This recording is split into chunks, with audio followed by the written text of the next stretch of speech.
Instead, what if you tried to become balanced? Meaning, you could feel balanced in an out of balance world. You could feel balanced in a busy life. And I set out to really do that in the book, where it gives you permission to not do everything all the time and instead focus on what's right now. Welcome to the Leadership Download Podcast. On today's episode, we have special guest Christy Wright. I had the opportunity to meet Christy Wright. She was a recent speaker at the National Business Aviation Association Leadership Conference, and I had the chance to meet her and interview her in person.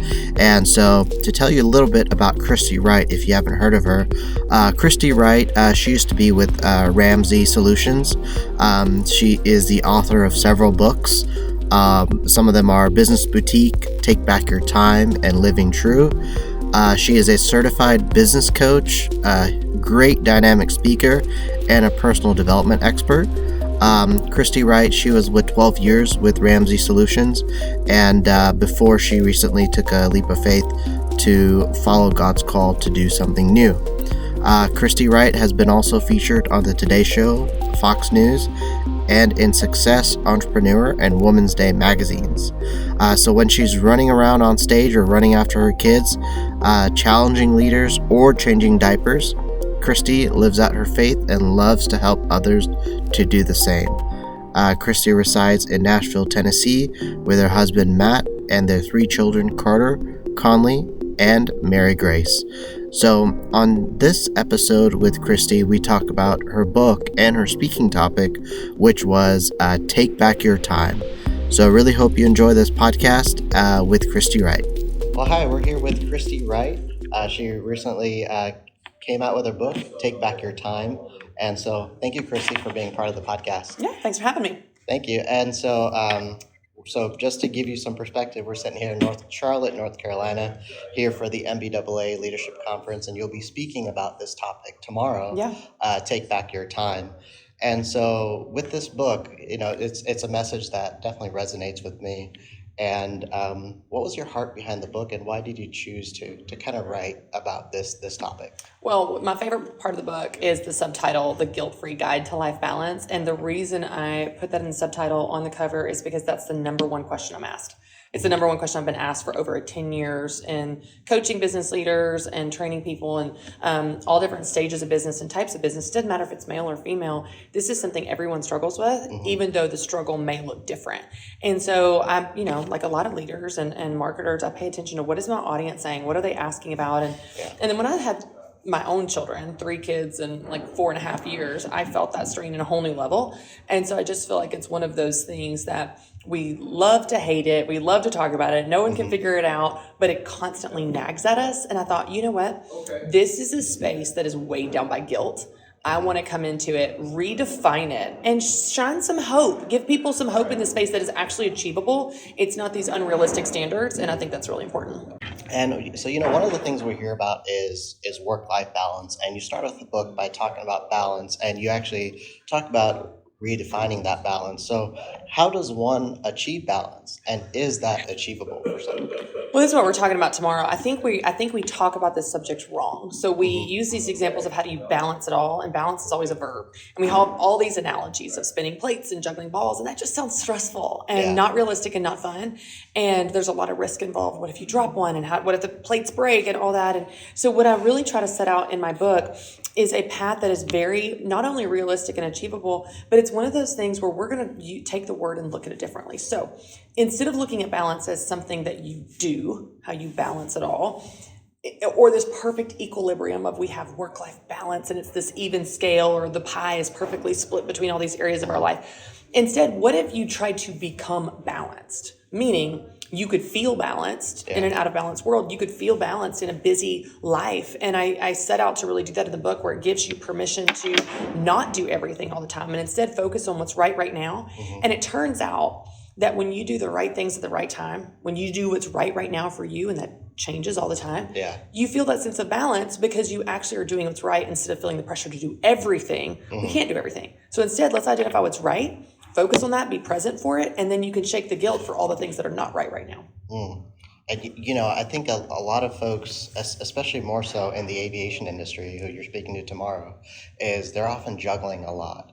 They're juggling family, the job, and some of these jobs in the aviation industry, you're 24/7. Your phone never stops. Yeah. And the next thing that you talk in your book is deciding what matters. So how do we decide what matters and where should we focus our time on? Because oftentimes, when we go in our daily days, there's things that pop up and we give that attention, and that attention might not be where we should be giving our attention.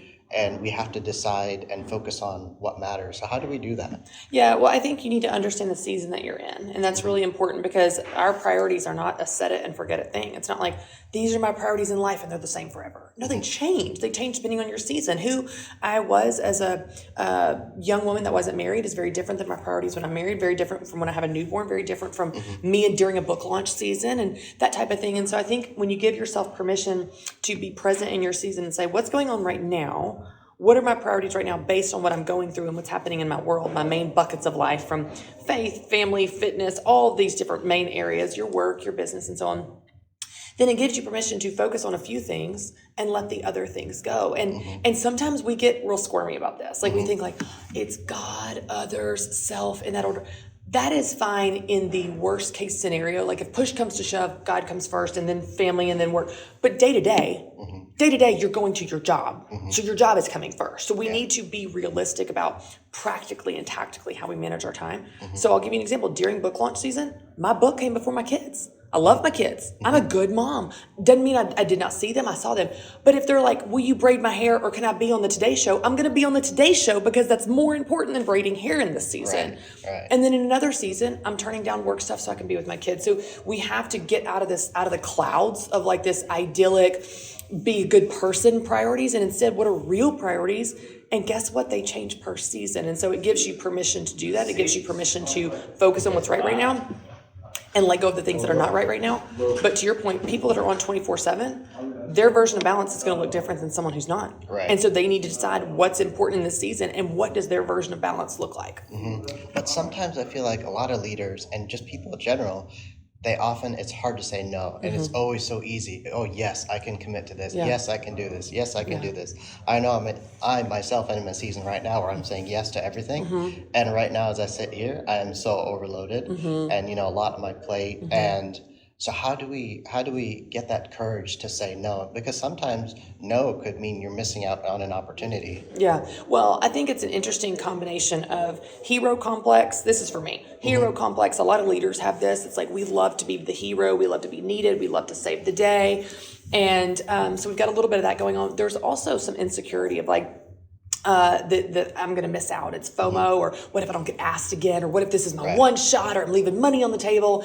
And the reality is that is very scarcity mindset thinking. It's not the one shot, most likely. I mean, you can discern if you really do need to say yes, but if you feel like you need to say yes to everything, then your whole filter is off because you don't need to say yes to everything. And you're not the hero. The world, believe it or not, will go on without you. It will go on without me. And so I think that we have this idea that it takes unbelievable confidence and courage to stand up and speak up and fight and work hard and come early and stay late. It takes more courage to stop. It takes more courage to walk out the door at 5:00. It takes more courage to say, no, I'm going to be with my family this weekend. That's what takes nerve and backbone. And if we could realize that we're actually not being the hero by doing all the things, you can be more confident by actually saying no and setting those boundaries. And another topic I wanted to touch on is being present. Because being present is, you'll notice in the room tomorrow, the phones. Oh, yeah. The phones will be out. The laptops will be out. Yeah. And I think it's the way the world is today, it's just so hard to be just present in the moment.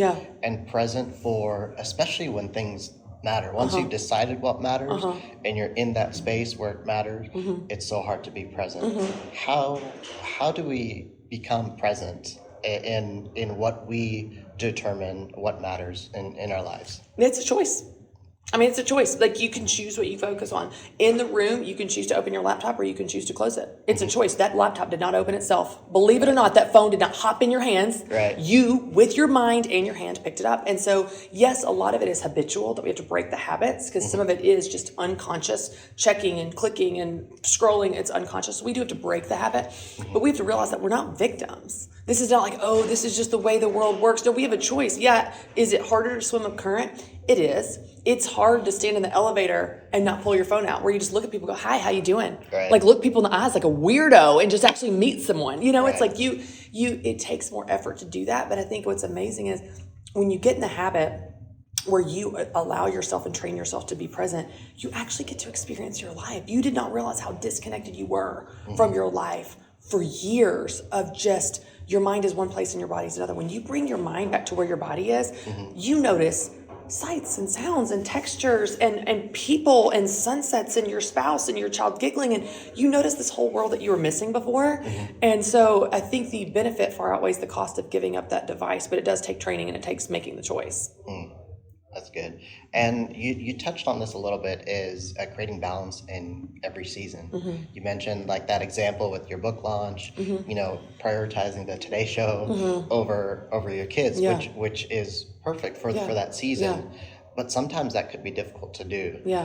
So how do we create that balance in the different seasons? And how do we identify we're in a different season? Or how do we know, it's, the first instinct is not to go and hang out with the kids and not do the Today Show, which you probably would never do. But how do we create that balance in every season? That's a great question. So I'll tell you the rhythm of my life, but people probably know the rhythm of their life. Like, what's the seasonality of their life, whether it's their business, their job, their kids' school, whatever. For me, typically, my husband and I will sit down in January and look at the first half of the year, the kind of the first quarter, first few 5-6 months. We look at the summer separately because our kids are out of school, so that's a whole different ballgame. And then we look at the fall. And so we kind of treat it in 3 different seasons. That's the way that our calendar works with our kids' calendar. And even with my business, it's got a big spring, it's got a big fall, but then summer's slower with events and speaking and that type of stuff. But what's interesting is you also need to reassess, even if you get on this rhythm and say twice a year, January and August, we're going to do this as a family, or summer as well. Even if you do that, anytime something major happens, you need to reassess. So let's say that it's the middle of March and you're going through your priorities and something tragic happens. You get a cancer diagnosis, or your mom fell and you've got to go up to Michigan and stay with her. Well, you go back to the drawing board. Okay, what does this mean now? Right. What falls off the schedule now? Because now we have a new priority. And so I think that where a lot of the guilt and anxiety comes in is those life things happen. Something happens at work, your mom falls, something major, and we never reassess. We just keep the pressure on us to keep performing at the level we were before that thing happened. But that thing is a major thing that's now taking time and energy, and it needs to be considered and moved to the top of the priority list. So that means that other things are going to fall because our time is finite. So you've got to choose what to let go. Yeah, that's so true. You make a good point, because I never thought of it in that perspective. Is like, let's say my mom gets sick and in the hospital, that's just another thing added to the plate. Right. And then what your instinct is not to remove anything else and just continue continue the pressure. That's right. And eventually that leads to you just burn out. That's right. I think of like when I was pregnant, I just thought I thought I would still work out all the time. I thought my house would still be clean all the time. And then when it wasn't, I just beat myself up versus considering you're growing a life inside of your body. Like, you're tired and no, you don't have the energy to clean and work out like you used to. And so it's an invitation for grace to come in. It's an invitation for people to be present in their season and actually enjoy it and just stop running so stinking hard. I'm not against high performers. I am one, but this is something I've had to learn myself, of piling on the pressure to the point of exhaustion, burnout, and where you're really not enjoying your life. I want to help people enjoy your life. Yeah, work hard, but also enjoy your life in the season you're in. And then with time, I feel like that we're always talking about time management, but I heard this from someone else about learning how to manage your energy. What's your take on that? How do we manage our energy when it comes to time? Oh, I think that's such a good point, because I think we often don't realize how there are activities that give us energy and activities that drain our energy. I'll give you an example. I'm going to be on stage speaking tomorrow for an hour. I've spoken at Business Boutique, my event in the past with Ramsey, for days. I mean, I'm talking 16 and 17-hour days. And I would end that, and I would be tired, but I was energized. Like, I would go to dinner with my husband and be like, oh my gosh, you won't believe what happened, and I'll talk for 100 miles an hour. you asked me to do a spreadsheet.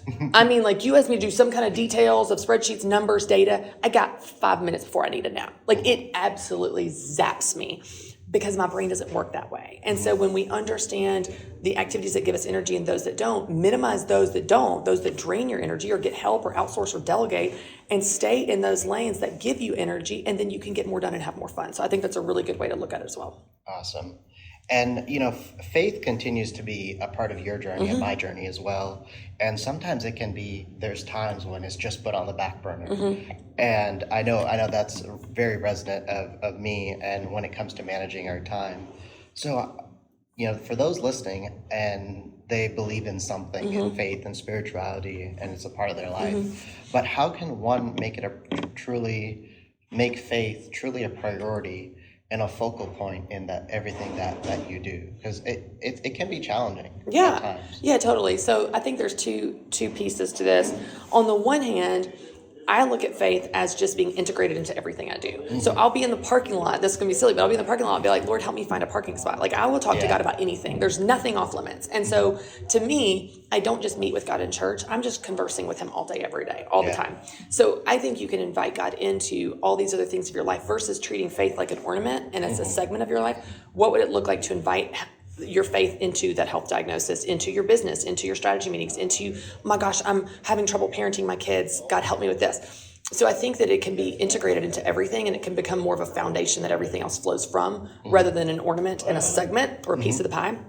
But another thing to look at when you think about this, a lot of times there's a disconnect between what we say we care about and what we actually do. So we say, oh, God is first, and then we haven't been to church in 7 years. Okay, cool. There are things that you can do to change your default. So let's say, for example, your default is that you don't go to church, but you might go on Easter or Christmas. You can change your default where we go to church every Sunday unless someone is sick or we're out of town. My husband and I just recently did this with food. We'd gotten into such bad habits last year of just eating bad, like eating so bad. And that was our default. Our default was bad food, and every now and then we'd get a salad. So we just decided to change our default. Our default is good food and water and no sweets. And then every now and then the weekend we'll splurge and have something good. So when you change your default assumption of what you do, what you eat, where you go, where you pray, and so on, it can help you change those habits that are so ingrained in you that you don't even realize. That's a very good perspective. But as we close this podcast, and thank you for being a part of this podcast and accepting the invitation. For me, it means a lot, and to hear you speak on stages before, so it's a really big deal. Happy to do it. How can people connect with the work that you're doing, and what is it that you're doing today? So I left Ramsey a little over a year ago, and God called me to leave, and now I'm training speakers. And so I feel like God's taken this 12 years of speaking on huge stages to equip people to speak. And it doesn't have to be on big stages, but I'm just noticing that we have more people than ever before that have podcasts, that have books, that speak on stages, that are coaches, teachers, trainers, and they don't know how to craft messages. And I just think that their ideas are too important not to get across. And the reality is that what you learned in speech class in 8th grade doesn't work. That's not what we actually do up there.